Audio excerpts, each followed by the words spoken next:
বৰপেটাৰ ডঙৰকুছি গাঁৱত খিলঞ্জীয়াৰ ওপৰত মুছলমান লোকৰ আক্ৰমণৰ ঘটনাক নিন্দা প্ৰাক্তন বিধায়ক ডাক্তৰ তাৰাপ্ৰসাদ দাসৰ।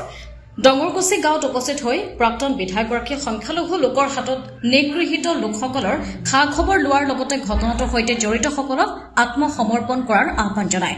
বৰপেটাৰ ডঙৰকুছি গাঁৱত খিলঞ্জীয়া লোকৰ ওপৰত সংখ্যালঘু লোকৰ আক্ৰমণ আৰু ঢিঙত নাবালিকাৰ ওপৰত যৌন আতিশাৰ্যৰ ঘটনাক লৈ প্ৰাক্তন বিধায়ক ডাক্তৰ তাৰাপ্ৰসাদ দাসৰ প্ৰতিক্ৰিয়া। নৱপ্ৰজন্মৰ প্ৰতি কি আহ্বান ডাক্তৰ তাৰাপ্ৰসাদ দাসৰ চাওঁ আহক। দুৰ্ভাগ্যবশত যেটো হৈছে আৰু এইটো আচলতে মই গৰিহণা দিছো, এনেধৰণৰ আচলতে ঘটনা হ'ব নালাগে। আমাৰ ভিতৰত শান্তি সম্প্ৰীতিটো বজাই ৰাখিব লাগে। কিন্তু মই যেটো দেখিছোঁ একতৰফীয়াভাৱে এইটো এটা হৈছে।